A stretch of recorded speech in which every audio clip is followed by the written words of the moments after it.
สบายดีท่านลูกค้าที่สนใจสอบซื้อคอมพิวเตอร์เนาะไปหับใช้เรียนงานห้องการสถาบันการเรียนการสอนซื้อคอมพิวเตอร์ไปเก็บกำข้อมูลหรืองานออกแบบงานตัดต่อก็ได้เจ้ามาเลือกน้ำกันเลยเนาะมีตัวหน่วยงามๆนี่เอาแบบนี้ก็ได้เอาแบบนี้ก็ดี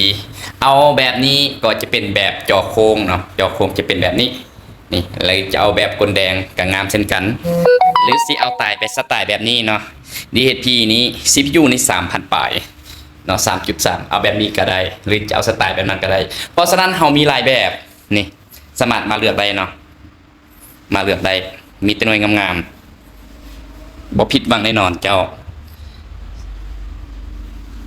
เอาเบิ่งให้เบิ่งเนาะโดยเฉพาะเครื่องนี้แบบนี้มีกลแดงเนี่ยโอ้มีคนสนใจแฮงเนาะสนใจแฮงเลยสำหรับแบบกลแดงคำว่า all in one นี่มันบ่มีเขตเด้อ all in one เนี่ยจะบ่มีเขตมันจะเป็นแบบนี้เนาะพอร์ตเสียบของมันบนจอเนาะมันก็จะมีรุ่น HDMI แล้วก็ AVG เนาะพอร์ตของมันก็มีบัดเสียบเลาะเสียบแลน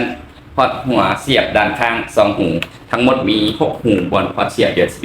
งามแบบนี้เลยเอาจัดหนักจัดเต็มใครสนใจซื้อไปหับใช้เรียนงานของการสถาบันการเรียนการสอนแจ้งหาเด้อในช่วงโปรมีทุกเครื่องมีส่วนลด1 ล้านกีบให้เข้าใจว่ามีส่วนลด1 ล้านกีบฮิปเซตหาเนาะจัดไปให้เลยต่างเมืองต่างแขวงจัดส่งให้ฟรีเนาะขอขอบใจ